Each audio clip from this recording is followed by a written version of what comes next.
நல்லது பண்றதுக்கு அரசியலுக்கு வாங்கடா, கொள்ளை அடிக்கிறது கொலை பண்றதுக்கு அரசியலுக்கு. ஹலோ மக்களே, நம்ம அமரீஷ் எப்படி இருக்கிறீங்க? விஜய் டாக்ஸ் 2.0 இது என்னுடைய புது சேனல். இந்த சேனலில் பார்த்தீங்கன்னா உள்ளூரில் இருந்து உலகம் பூரா நடக்கிற விஷயங்களை உங்கள் கையில் கொண்டாந்து சேர்க்கறதுக்கான உன்னதமான சேனலை தான் டிசைன் பண்ணியிருக்கேன். இந்த சேனலை சப்ஸ்கிரைப் பண்ணிவிட்டு பெல் பட்டனை ப்ரெஸ் பண்ணி வச்சுங்க. நான் போடுற வீடியோஸ் டெய்லி உங்களுக்கு வந்து சேரும். டெய்லி ஒரு வீடியோ 6 மணிக்கு போடுவேன். இந்த சேனலோட லிங்க்கு கீழே டிஸ்கிரிப்ஷனில் இருக்குது. தயவு செஞ்சு கிளிக் பண்ணி சப்ஸ்கிரைப் பண்ணிக்கங்க. இப்போ இந்த சேனலில் கரண்ட் இஷ்யூவாக நடக்கக்கூடிய ஈரான் இஸ்ரேலை பற்றி போயிட்டுருக்கு. ரொம்ப சிம்பிளாக உங்களுக்கு புரிகிற மாதிரி கொடுத்துக்கிட்டு இருக்கேன். Don't miss it. அப்புறம் வருத்தப்படுவீங்க. எத்தனை பேருக்கு இது தெரியும் தெரியல அப்படின்னு எனக்கு தெரியல.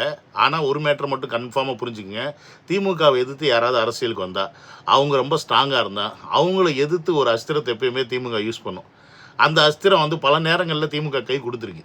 இந்த வாட்டி என்னடா அது இன்னும் யூஸ் பண்ணலையே, என்ன வெப்பன் டம்மி ஆயிடுச்சா இல்லை வெப்பன் திருந்திருச்சா அப்படின்னு எனக்குள்ள பல கேள்விகள் அப்பப்போ வந்துட்டு போனாலும், நீங்கள் நினைக்கிற மாதிரிலாம் நான் திருந்தலடா, நீங்கள் முட்டா போயிலுங்க, நான் அப்படியே தான் இருக்கேன். நீங்கள் முட்டாளாக இருந்தால் நான் என்ன பண்ண முடியும் அப்படின்றது தான் அந்த அஸ்திரம் இன்றைக்கி நமக்கு உணர்த்திய விஷயம். அதை தான் இந்த வீடியோவில் இன்றைக்கி பார்க்க போகிறோம். என்னோட சேனலுக்கு யாராவது ஃபஸ்ட் டைம் வரீங்க அப்படின்னா சப்ஸ்கிரைப் பண்ணிவிட்டு பெல் பட்டனை ப்ரெஸ் பண்ணுங்கள், ஷேர் பண்ணுங்கள், மறக்காமல் உங்கள் கமெண்ட்ஸை போட்டு போங்க. வாட்ஸ்அப் குரூப்பில் சேரணும்னா லிங்க் டிஸ்கிரிப்ஷனில் இருக்குது, அதை கிளிக் பண்ணி வந்து ஜாயின் பண்ணிங்க. அப்புறம் இந்த QR கோடு வந்து போட்டிருக்கேன். என்னுடைய வீடியோஸை பாராட்டி நீங்கள் வந்து எனக்கு எப்படி சொல்கிறது கிஃப்ட் கொடுக்கணும் அப்படின்னா நீங்கள் யூஸ் பண்ணிக்கலாம்.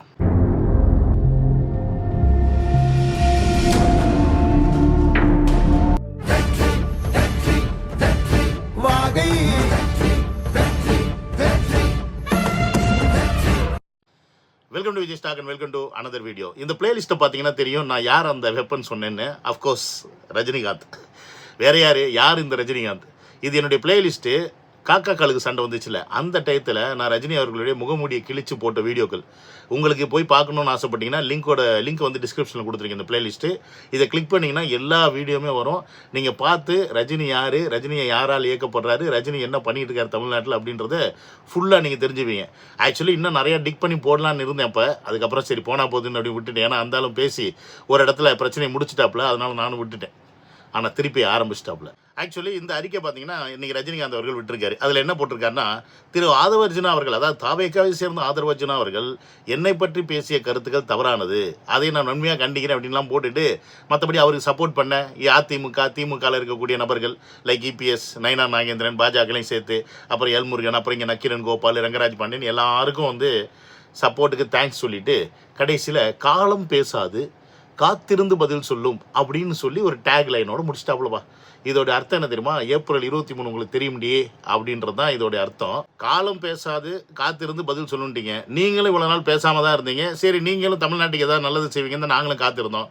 ஆனால் அதுவும் நடக்கலை. இப்போ காலமும் பேசலை, நீங்களும் இவ்வளோ நாள் பேசலை. ஆனால் இப்போ ஏன் பேசுகிறீங்க?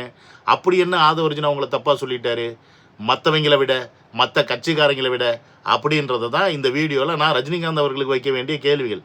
இன்னொன்று, உங்களை வாழ வைத்த தெய்வங்களான தமிழக மக்களுக்கு நீங்கள் இதுவரைக்கும் என்ன கிழிச்சிருக்கீங்க அப்படின்றது இந்த வீடியோவில் நான் கேட்க போகிறேன்.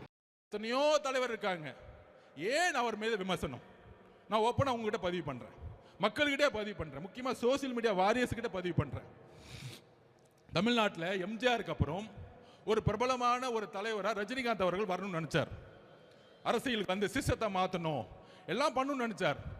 ஆனால் இதே திமுக குடும்பம் பல மிரட்டல்களை கொடுத்து அவரை அரசியல் கட்சி வர விடாம பார்த்துக்கிட்டாங்க. இன்னைக்கு என்ன ஆனார்? அவரு கடைசியில் ரெட் ஜெயின் பிக்சர்லயே நடிக்க போயிட்டார். அவர் மேல விமர்சனம் கிடையாது, அந்த வலிமை, மன வலிமை நம்ம தலைவர்கிட்ட இருக்கு. நான் பதிவு பண்றேன். இப்போ நீங்க பார்த்துருப்பீங்க, ஆதவர்ஜுனா பேசின இந்த விஷயத்துல ஏதாவது தவறு இருக்கா? அதாவது இந்த மாதிரி தான் திமுக எப்பயுமே பண்ணும். திமுகவை எதிர்த்து யார் வந்தாலும், எம்ஜிஆர் இருக்கும்போது இதுதான் பண்ணுச்சு, ஜெயலலிதா அவர்களுக்கு தான் பண்ணுச்சு. அதுக்கப்புறம் ரஜினிகாந்த் அவர்கள் வரும்போதும் இதே மாதிரி தான் அவருக்கு அழுத்தம் கொடுத்து அவர் அரசியல் வெட்டியே போக வச்சிருச்சு அப்படின்னு சொல்லி ஆதவர்ஜுனா ரஜினிகாந்த் அவர்களுக்கு சப்போர்ட்டாக தான் பேசியிருக்கார். அதாவது அவர் வந்து நல்ல எண்ணத்தில் மக்களுக்கு நல்லது செய்யணும் வரணும்னு ஆசைப்பட்டு வந்தார் அரசியலுக்குள்ளே. ஆனால் இவங்க பயமுறுத்தி அவர் அரசியல் களத்திலேருந்தே அகற்றிட்டாங்க அப்படின்னு ரஜினிகாந்த் ஆதரவாக தானே பேசியிருக்காங்க. இப்போ நான் என்ன கேட்குறேன், ரஜினிகாந்த் அவர்களே, நீங்கள் அரசியல் காலத்தில் இறங்கும் போது 2017 அந்த 2020 காட்ட கதை. 2020 ஒரு கட்சி ஆரம்பித்தார், அதோட அந்த கட்சி முடிஞ்சுன்னு வச்சுங்க. 2020 டிக்ளேர் பண்ணிட்டார். அந்த காலகட்டத்தில் நீங்கள் யாரை எதிர்த்து அரசியலுக்குள்ள வந்தீங்க? கலைஞரும் இல்லை, ஜெயலலிதாவும் இல்லை. தமிழ்நாட்டில் ஒரு வெற்றிடம் காலியாக இருக்கிறது. தமிழ்நாட்டில் ஒரு வெற்றிடம் காலியாக இருக்குது. இங்கே சிஸ்டம் சரியில்லை. அந்த சிஸ்டத்தை நான் சரி பண்ண வந்தேன்னு சொல்லி தானே நீங்கள் வந்தீங்க. அப்போ நீங்கள் யாரை எதிர்த்து வந்திருக்கீங்க? திமுக, அதிமுக எல்லாத்தையும் எதிர்த்து தானே அன்றைக்கி அரசியல் கட்சி ஆரம்பிச்சு வந்தீங்க. இன்னைக்கு விஜய் அவர்கள் யாரை எதிர்த்து கட்சி ஆரம்பிச்சிருக்காரு? திமுக, இந்த பக்கம் பிஜேபி எல்லாத்தையும் எதிர்த்து தானே கட்சி ஆரம்பிச்சிருக்காரு. சரி, நீங்கள் பிஜேபி எதிர்ப்பாளர் கிடையாது, நமக்கு தெரியும், அவரோட சங்கி ஆதரவாளர்கள், அதனால் அதை விட்டுருங்க. ஆனால் தமிழ்நாட்டில் ஆளக்கூடிய அதிமுக, திமுக இந்த 2 கட்சிகளை எதிர்த்து தானே நீங்கள் கட்சி ஆரம்பிச்சிங்க. ஏன்னா நீங்கள் கட்சி ஆரம்பிச்சும் போது உங்களை மிரட்டி தான் போக வச்சுட்டாருன்னு சொல்லி ஆதவர்த்தி நான் சொல்கிறாப்புல. ஆனால் நீங்கள் மறுக்கிறீங்க. இன்றைக்கி விஜயவர்களுக்கு என்னெல்லாம் நடந்துகிட்டு இருக்குன்னு பார்க்குறீங்க. அப்போ இதே அழுத்தங்கள் உங்களுக்கும் அந்த டயத்தில் நீங்கள் கண்டினியூஸாக இருந்து தான் வந்திருக்கும். அவங்க கொடுக்குற அழுத்தத்தை விடுங்க. நாய் டம்ளர் கோஷ்டி உங்களை எந்த அளவுக்கு அழுத்தம் கொடுத்தாங்க? பல லட்சக்கணக்கான ரசிகர்களை நாங்க வச்சிருக்கிறோம். ஒரே தேர்தலில் முதலமைச்சர் அந்த புடுங்கில்ட்ட நான் சொல்றது, ஓ உருவப்படம் பொறிச்ச பதாகைக்கு பால் ஊத்துறவன்ட்ட சொல்லணும். நீ அதுக்கு பதிலா ஒரு மரத்தை நட்டு நீரை ஊத்துறான்னு நீ சொல்லணும். அப்பதான்டா நீ மண்ணை நேசிக்கிற. நான் வருவேன். ஒரு வெற்றிடம் இருக்குது, சுடுகாட்டில் கூட நிறைய வெற்றிடம் இருக்குது.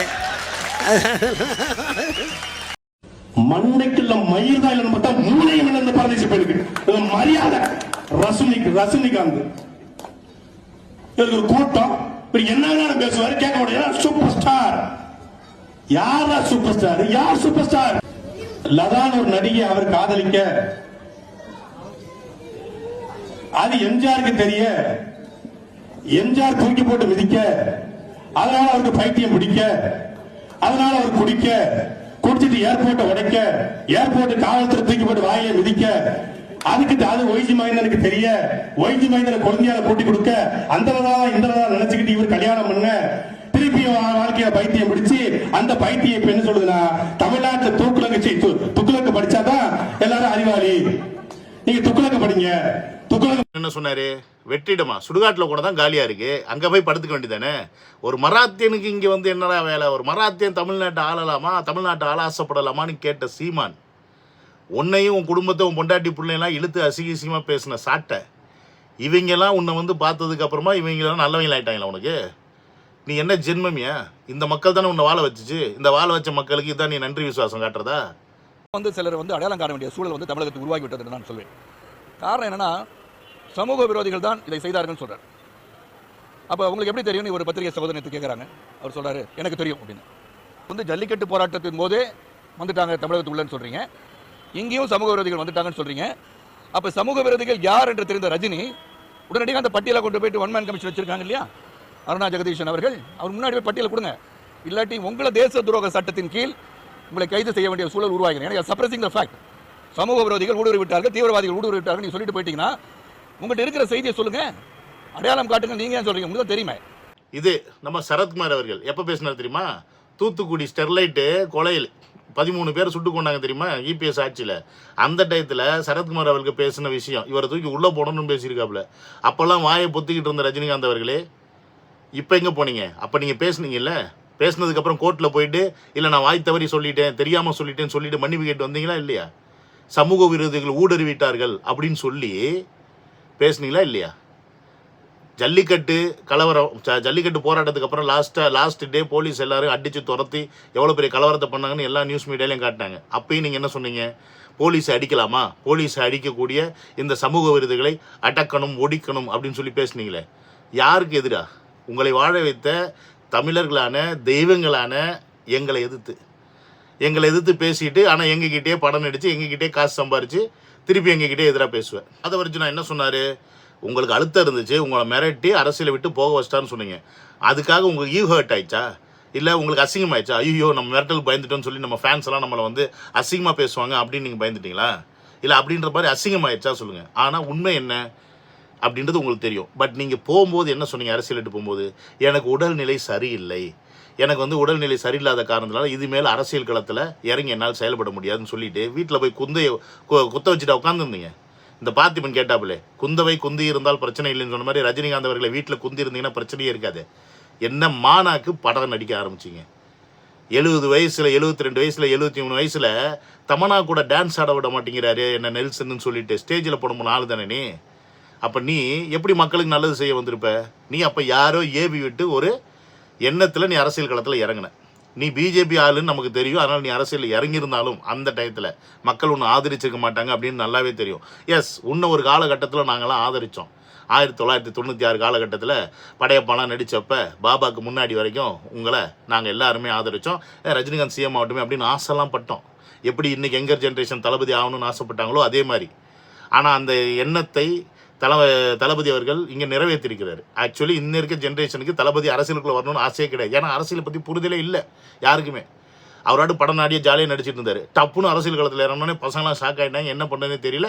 சரி, அவரை ஃபாலோ பண்ண நம்ம அவர் அரசியல் காலத்தில் வந்து நம்ம அதையும் ஃபாலோ பண்ணணும்னு சொல்லிட்டு இன்றைக்கி ஒட்டுமொத்த இளைஞர்களும் அரசியலை நோக்கி பயணம் பண்ணிக்கிட்டு இருக்கும்போது 96 வந்து உண்மை பின்பற்றிய இளைஞர்களை அரசியல் மயப்படுத்த வேண்டிய அந்த இடத்துல இருந்த அந்த மிகப்பெரிய பொறுப்பில் இருந்த ரஜினிகாந்த் என்ன பண்ணீங்க? இல்லை எனக்கு உடல்நிலை சரியில்லைன்னு சொல்லிட்டு போனீங்க. அப்பயும் உங்களுக்கு உடம்பு சரியில்லாம தான் போச்சு, இல்லைன்னு சொல்லலை. ஆனால் அதுக்கப்புறம் வந்து அரசியல் ஆரம்பிச்சிங்களா? ஏதாவது ஒரு துரும்பையாவது கிள்ளி போட்டிங்களா? ஒன்றும் கிடையாது. திருப்பி 2017 வந்தீங்க.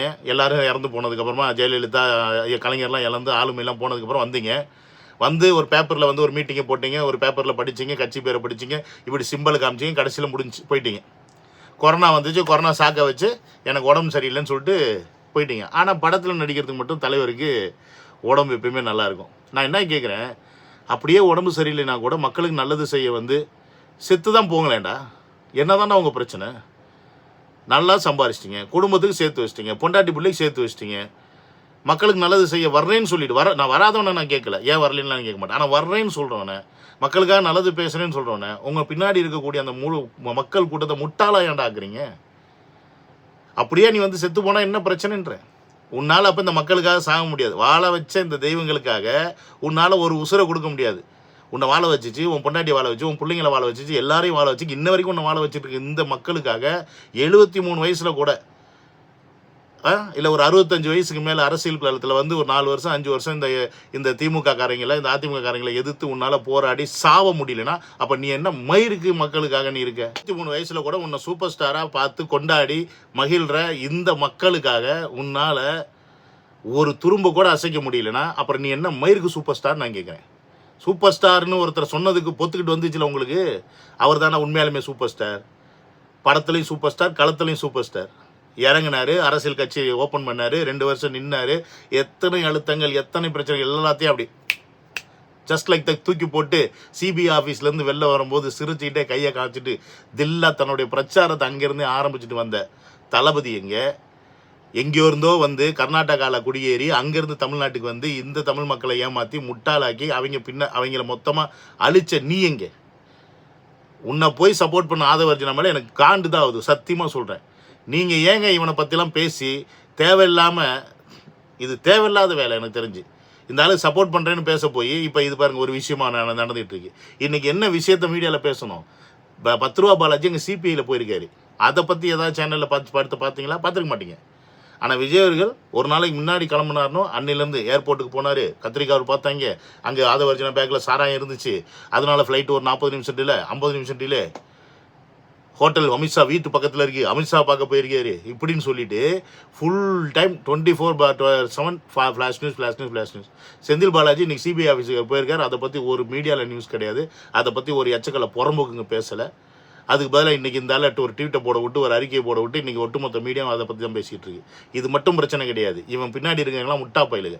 வணக்கம். திருச்செங்கோடு நகர ஒன்றிய தாலுகா ரஜினிகாந்த் சார்பாக உண்மையாக கண்டிக்கிறோம். இது எதற்காகனா, ஒரு சில தினம் முன்னாக டிவிகே நிர்வாகி ஆதவர்ஜினா அவர்கள் சம்மந்தமே இல்லாமல் எங்களது ஞானகுரு விஸ்வகுரு ஆன்மீக குருவாக நினைக்கும் அன்பு தலைவர் ரஜினிகாந்த் அவர்களை மன வலிமை இல்லை என்று சொல்ல அருகதை கற்ற கருத்துரி நாங்கள் அரசியலுக்கு அப்பாற்பட்ட ரஜினிகள் இப்போது நினைத்தாலும் பார்த்தீங்களா, அதுதான் கிழட்டு நாய்ங்க. இன்னும் 1 வருஷமோ 2 வருஷத்துலேயே சாவு போகிற நாய்ங்க இருந்துக்கிட்டு 234 தொகுதியிலையும் இவங்க வந்து மயிரை பிடுங்குவாங்களாம். உங்களெல்லாம் செருப்பு கழிச்சு அடிச்சா என்னடா? உங்கள் வீட்டில் இருக்க பசங்க உங்களை முதல்ல செருப்பு கட்டி அடிக்கணும்.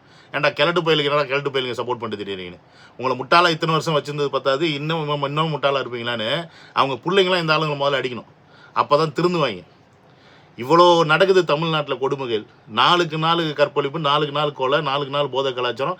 இந்த தூத்துக்குடியில் நடந்த அந்த பெண் அந்த குழந்தையோட சம்பவத்துக்கு ஒரு வாய்ஸ் கொடுக்க ஒரு ட்வீட் போட துப்பு இல்லை.